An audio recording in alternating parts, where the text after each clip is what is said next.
Salmo 27, Salmo de Davi. 3 coisas que nós estudamos aqui. O Senhor é a minha luz e a minha salvação. A quem temerei?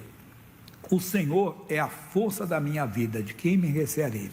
Nesse versículo nós temos 3 coisas importantes. Primeiro, o Senhor é a minha força. Quem tem sido a sua força? O Senhor é a minha luz, desculpa. Quem tem sido a sua luz? Eu não posso ser nenhum pregador. Só o Senhor pode ser a sua luz. Vamos lembrar que Jesus falou isso. João 8,12. Vamos lá? O que ele diz para nós? Falou-lhes, pois, Jesus outra vez, dizendo: eu sou a luz do mundo. Quem me segue não andará em trevas, mas terá a luz da vida. O que é seguir a Jesus? É seguir a palavra de Deus. Dentro desse entendimento, Salmo 119, versículo 105. O que diz lá? Lâmpada para os meus pés é a tua palavra e luz para o meu caminho. Então, seguir a Jesus é seguir a palavra de Deus. Esse assunto de família, por exemplo, eu tenho falado dos filhos. A Bíblia diz: eis que os filhos são herança do Senhor, mas seu filho está na bebida, está nas drogas. O que você vai fazer? Seguir o que você está vendo ou seguir o que Deus está falando? Então você tem que começar, cara, eu tenho explicado que não é negar os fatos, é não concordar. Por exemplo, o filho está no vício, da bebida, você está amaldiçoado desse vício, aí você segue a palavra, porque o meu filho é herança do Senhor. Você entendeu? Isso é seguir a luz. Então não é nada místico, não. Por isso que cada dia mais nós temos que conhecer a palavra, nós temos que adentrar na palavra, e que na palavra está a nossa luz, onde nós devemos de andar.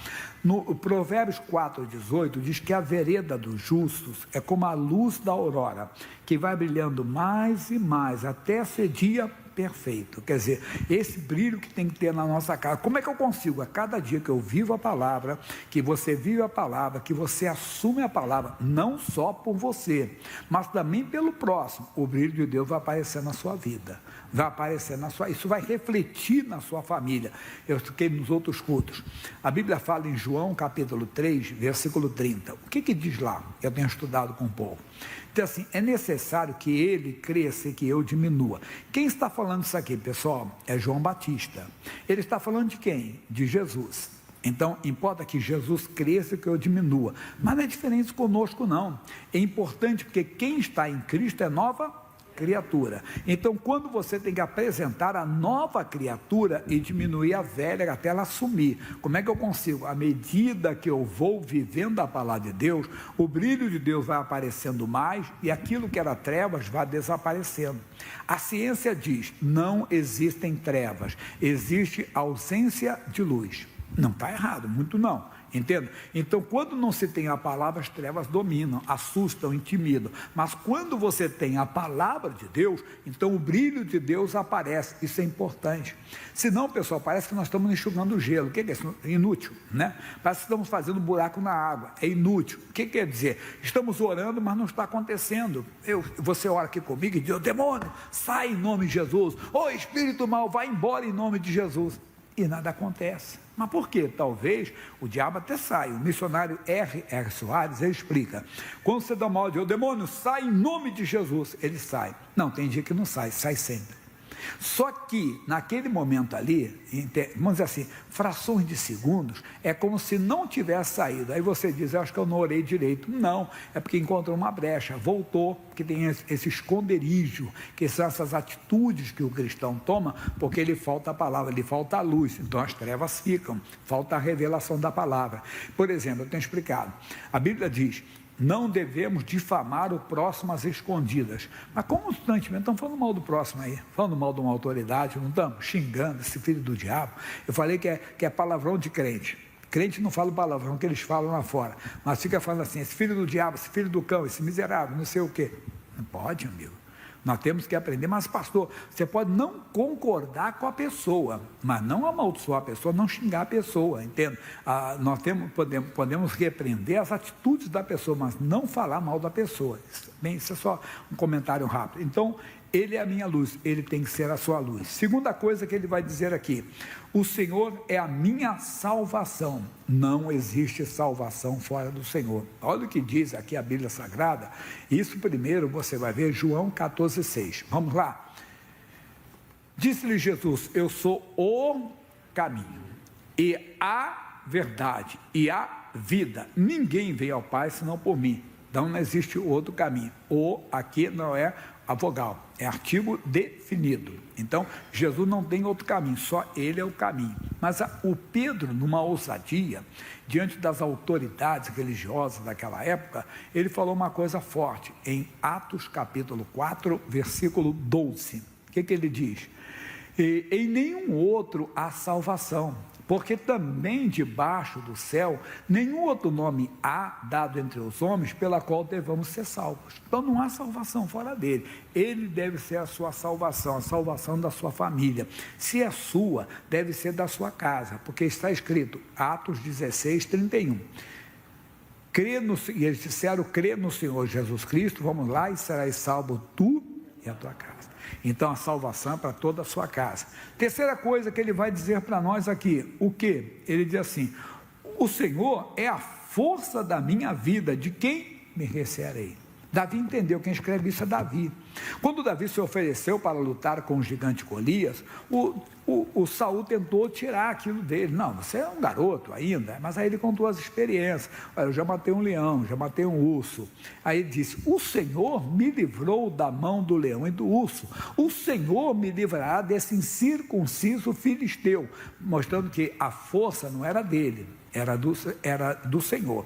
Quando ele foi diante do gigante Golias, que o grandalhão viu aquele garoto vindo com um pedaço de pau e com pedra, disse, eu sou algum cachorro, algum cão, né?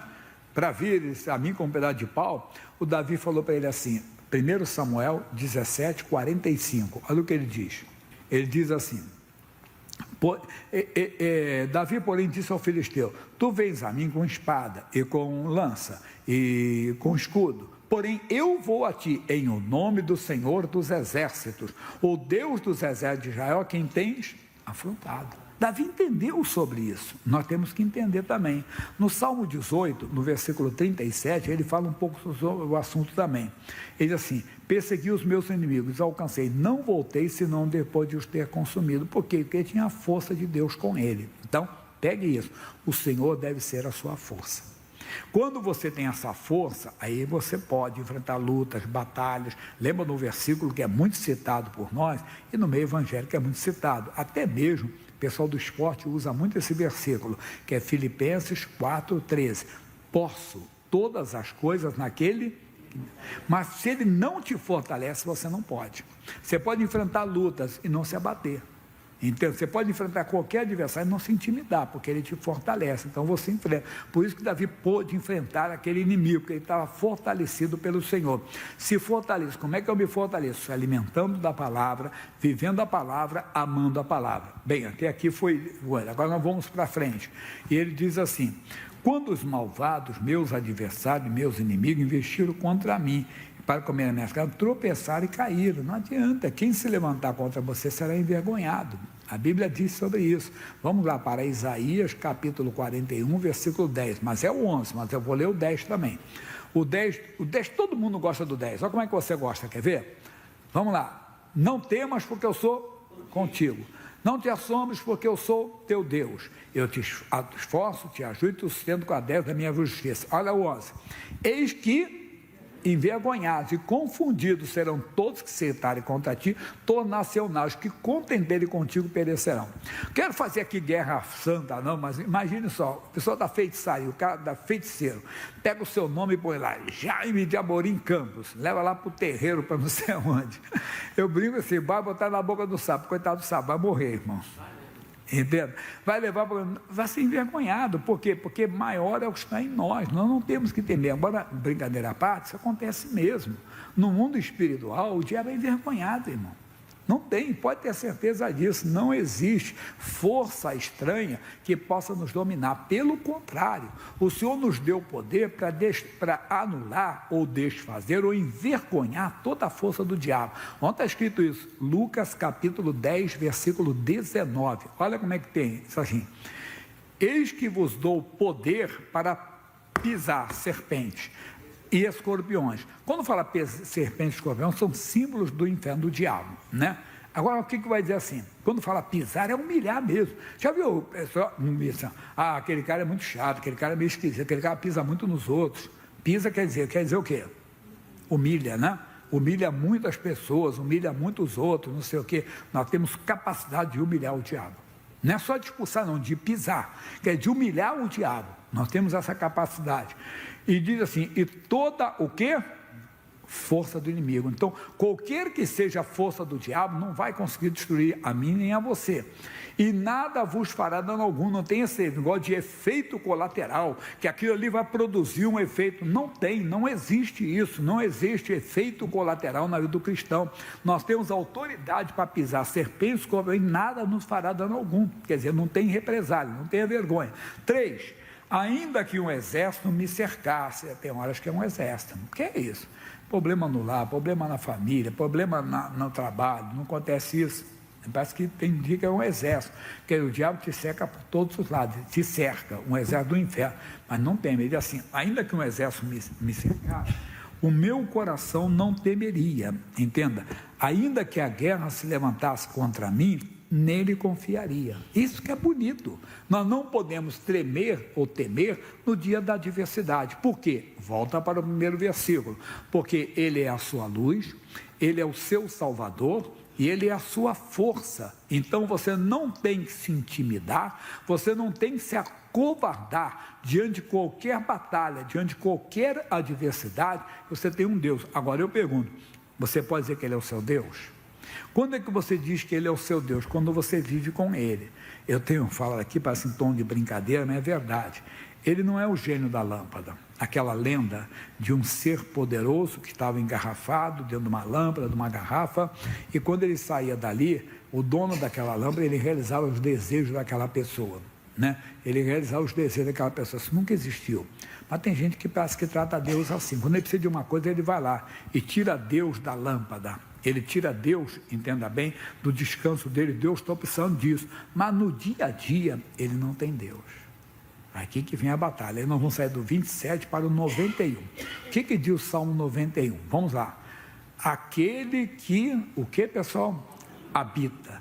Não é quem visita, é quem habita no esconderijo do Altíssimo. Quer dizer, não é a pessoa que de vez em quando entra ali na presença de Deus, não. Aquele que então trata o Senhor como o gênio da lâmpada não vai ter nada. Mas aquele que habita, quer dizer, aquele que mora com ele, que habita com ele. O que é isso? É aquele que todos os dias ele está em comunhão com a palavra. Ele procura pautar a sua vida na palavra de Deus. Ele procura pautar os seus pensamentos na palavra, porque ninguém conhece, mas Deus conhece os pensamentos. Ele procura pautar as suas emoções na palavra de Deus. Ele procura sempre estar em comunhão com a palavra de Deus. Isso que é bonito para nós, é isso que nós devemos entender. Aí ele diz para nós aqui, a sombra do Onipotente descansará. Essa pessoa, quando enfrenta uma luta, ela não, tem a sombra do Senhor. Agora é o nosso versículo 2, o que ele diz? Direito o Senhor, ele é o meu Deus. Mas por que eu digo? Porque eu habito com ele, quer dizer, eu vivo com ele. Ele então não é o meu gênio da lâmpada, não, ele é o meu Deus. Eu o adoro. Domingo onde você está, domingo tem que estar na presença de Deus, adorando a Deus, se envolvendo com Deus, querendo Deus. E ele diz assim, o meu Deus, o meu refúgio, a minha fortaleza, e nele confiarei. Por isso que não perco a paz, não podemos perder a paz quando surge qualquer adversidade, porque nós temos um Deus, mas tem hora que parece que não temos. Vem uma doença, meu Deus, por quê? Não, o Senhor é Deus para mudar essa história. Quando ele é Deus, nós nos apresentamos com ele de maneira diferente. Salmo de número 100, versículos 2 e 3. Vê que eu fiquei muito em Salmos. Ele diz assim, servi ao Senhor com alegria, apresentai-vos a ele com cântico, sabei que o Senhor é Deus. Então, é uma doença, como é que eu vou me apresentar? Ai meu Deus, por que está acontecendo isso? Não, me apresenta a ele com cântico, sou, Senhor Deus, louvado seja o teu nome, bendito seja o teu nome. Surgiu essa doença, mas o Senhor é Deus para mudar essa situação. Senhor Deus, estou sendo perseguido, uma pessoa diz que vai fazer isso, vai fazer aquilo, mas eu entrego nas tuas mãos, peço o Senhor tenha misericórdia dela, não vou temer, apesar dela ser poderosa, porque o Senhor é Deus, entendeu? Deus, ouvi dizer que estão fazendo um trabalho de feitiçaria, lá no terreiro tal, não sei o que, para acabar com isso, acabar com aquilo na minha vida, mas eu não vou temer, eu oro para essa pessoa que ela se converta, não vou temer porque o Senhor é Deus, essa é a palavra. Então segura isso, volta ao início, entenda, deixa ele ser a sua luz, a sua salvação e a sua força. Você não vai temer no dia mau. Vamos orar? Fiquem de pé, por favor.